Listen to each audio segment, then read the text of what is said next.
नमस्कार प्रेक्षकांनो, ठरलं तर मग मालिकेच्या आजच्या म्हणजेच 8 सप्टेंबरच्या भागात काय घडले ते आता आपण पाहणार आहोत. पण त्याआधी जर तुम्ही माझ्या चॅनलवर नवीन असाल तर चॅनलला प्लीज सबस्क्राईब करा.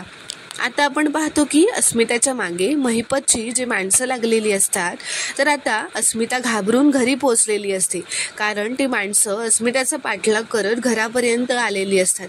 आता ती दारात आल्यानंतर सगळेजण तिला घाबरलेले बघून लगेच उभे राहतात. अस्मिता खूपच घाबरलेली असते. तिला आत घेतात, बसवतात, पाणी देतात. अस्मिता काहीच बोलत नसते कारण ती थरथर कापत असते. कल्पना, प्रताप असं म्हणतात, काय झालं अस्मिता बाळा, अगं सांग.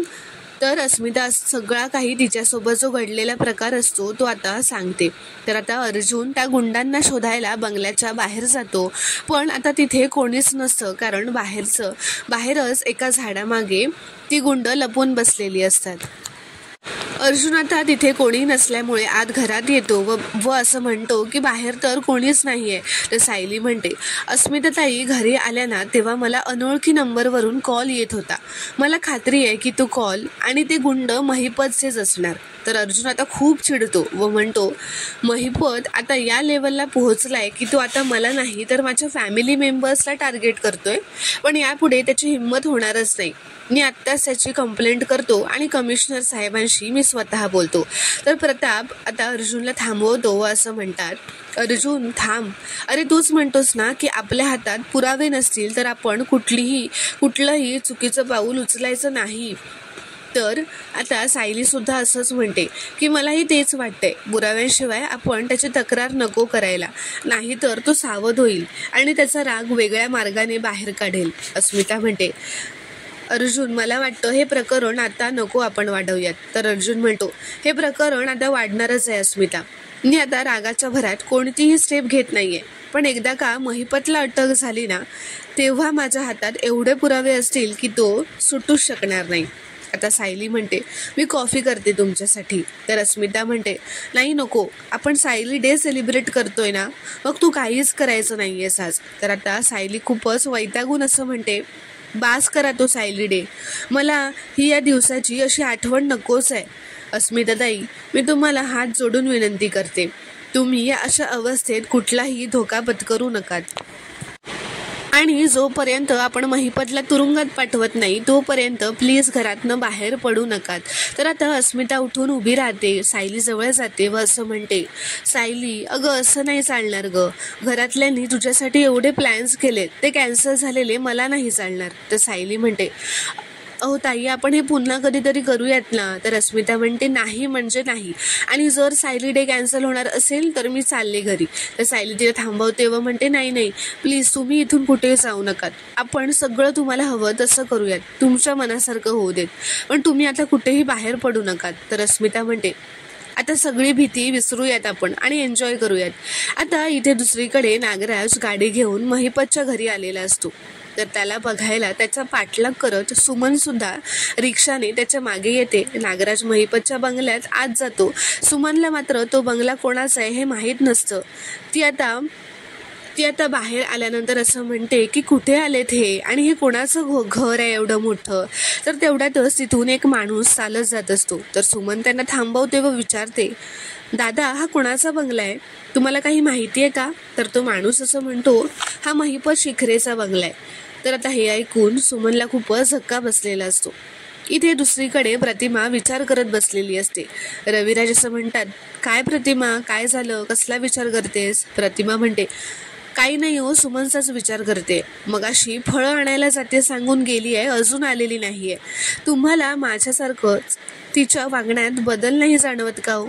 तर रविराज असं म्हणतात, तिच्यातला बदलही दिसतोय आणि कारणही कळलंय. तर प्रतिमा म्हणते, काय आहे कारण? तर रविराज असं म्हणतात, तिचा नवरा तो सुमनशी कसा वागतो हे आपण बघितलंयच ना. कधी येतो कधी जातो काय कळत नाही. कधी खूप चिडून वागतो, कधी खूप चांगला वागतो, कधी तुसडेपणाने वागतो. उद्योगधंदा तर काहीच करत नाही, पण रोज कसल्या तरी मीटिंगला जातो असं म्हणून जातो. पण कसल्या मीटिंगला जातो कुणास काही ठाऊक नाही.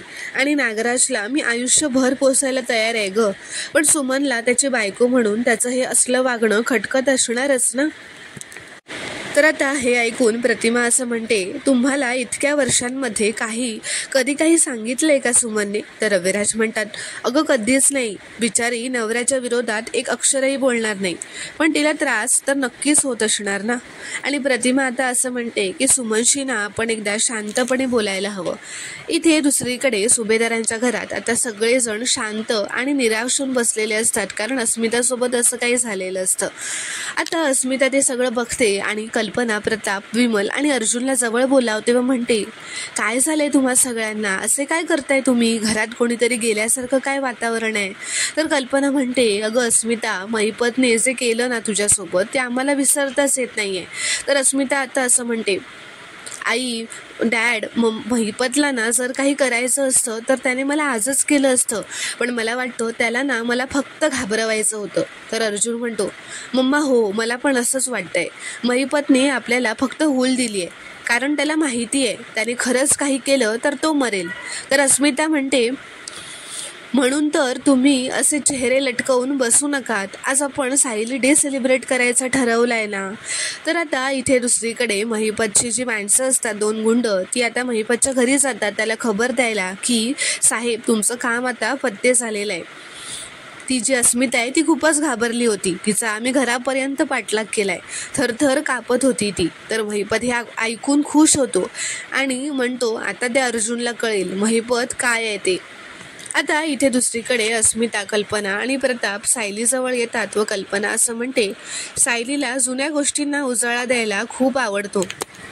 कल्पना असं म्हणते की सायलीला जुन्या गोष्टींना उजाळा द्यायला आवडतो ना, तर आता आपण तसंच काहीतरी करणार आहोत. तर अर्जुन म्हणतो, म्हणूनच आता सायलीसाठी एक सरप्राईज आहे, फक्त हॅपी मोमेंट्स, मेमरीज काढायचे आहेत. आता सायलीला बोलावून ते बोर्ड जे असतं ज्याच्यावरती अर्जुनने सगळे फोटोज, त्यांच्या चांगल्या आठवणी, क्षणांचे फोटोज लावलेले असतात, ते बोर्ड आता ओपन करायला सायलीला सांगतो. त्यात अर्जुन आणि सायलीच्या सगळ्या चांगल्या क्षणांच्या आठवणींचे फोटोज असतात, जे त्या बोर्डवर लावलेले असतात. आता इथे दुसरीकडे महिपत त्या गुंडांना चांगलं काम केलं म्हणून शाबासकी देतो आणि म्हणतो, आता पुढचा वार कोणावर करायचा याचा मला विचार करू दे. तोपर्यंत त्या अर्जुनला आता रात्री झोपच लागणार नाही. तो असा विचार करेल की कधी कुठून वीज कोसळेल याचाच तो विचार करत त्याला झोप लागणार नाही. इथे आता सायलीला सुद्धा हे सरप्राईज, हे सगळं फोटोज खूप आवडलेले असतात. आता अस्मिता म्हणते, पण मी एक गोष्ट ऑब्झर्व केली आहे की या फोटोंमध्ये ना सायलीचे आणि अर्जुनचेच एकत्र फोटो आहेत, पण आपण आज काही सायली आणि अर्जुनची ॲनिव्हर्सरी सेलिब्रेट करत नाही आहोत, आपण सायली डे सेलिब्रेट करतोय ना. मग फक्त सायलीचे लग्न आधीचे, आश्रमातले, तिच्या बालपणीचे, लहानपणीचे, शाळेतले हे सगळे फोटोज हवेत ना. ते फोटोज कुठे आहेत? तर सायली म्हणते, हो ताई, पण माझे असे काही फोटोजच नाही आहेत आश्रमातले. जे काही आहेत ना ते मनातले सगळे आठवणी आहेत. तर कल्पना म्हणते, अगं असं कसं? पण काहीतरी आश्रमातले तुझे लहानपणीचे फोटोज असतीलच ना. तर सायली म्हणते, आई, अहो आश्रमात असे फोटो वगैरे काढण्याची काही पद्धतच नव्हती, कोणाकडे कॅमेरा, मोबाईल असं काही नव्हतंच, आणि अशी हौस पुरवायला मधुभाऊंकडे पैसेही नव्हते.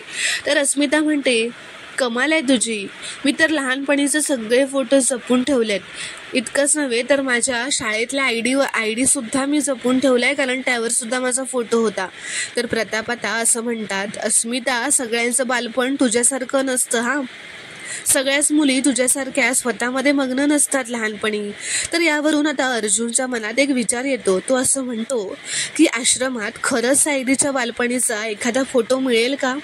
किंवा अस्मिताताई म्हणते तसं सायलीच्याही शाळेचा ID कार्ड असेल का? तर आता असा विचार केल्यानंतर थोड्या वेळाने अर्जुनने आता कुसुमला फोन केलेला असतो व तो तिच्याकडे सायलीच्या लहानपणीचे फोटोज आहेत का असं विचारत असतो. तर कुसुम असं म्हणते, नाही हो, एकही फोटोज नाही आहेत. ती बरोबरच बोलते सायली, कारण कधी फोटो काढलेच नाही ना आम्ही. तर अर्जुन म्हणतो, अहो सायलीच्या शाळेचं ID कार्ड असेलच ना. तर कुसुम म्हणते, असेल बहुतेक, पण आता तो कुठे ठेवलाय ते सगळं बघावं लागेल, शोधावं लागेल. तर अर्जुन म्हणतो, आपण आजच सगळीकडे पुन्हा शोधूयात का? त्या दिवशी फक्त आपण गाठोडं शोधलं, पण बाकीचे काही एन्व्हलप्स, बॉक्सेस यामध्ये आपण आज पुन्हा शोधूयात ना.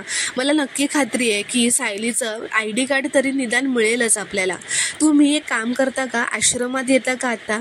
मीही पोहोचतोच आहे. आपल्याला सायलीच्या लहानपणीचा फोटो सापडला ना तर खूप बरं होईल. मीही पोहोचतोच आहे आणि फोटो सापडला तर ती लहानपणी कशी दिसायची हे कळेल आणि तिच्या आईबाबांना शोधणंसुद्धा आपल्याला सोपं जाईल. तर कुसुमसुद्धा म्हणते ओ हो बरं ठीक आहे, मी सुद्धा येते. तर आता अर्जुन फोन ठेवतो तर मागे सायली येऊन उभी असते. तिला बघून आता अर्जुन जोरातच दचकतो आणि ओरडतो. सायली म्हणते काय झालं, तुम्ही भूत बघितल्यासारखे काय घाबरताय? तुमचं बोलणं झालं ना आता, चला आता जेवण वाढलंय.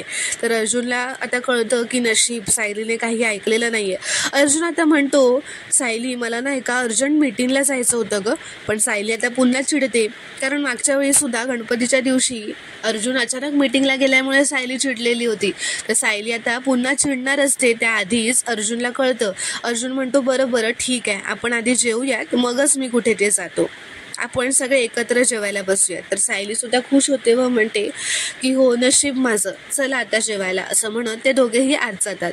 तर प्रेक्षकांनो आता पुढील भागात काय घडणार हे पाहणं खूपच रोमांचक ठरणार आहे. व्हिडिओ पूर्ण बघितल्याबद्दल खूप खूप धन्यवाद. व्हिडिओ आवडल्यास कॉमेंटमध्ये नक्की कळवा व चॅनलला प्लीज सबस्क्राईब करा.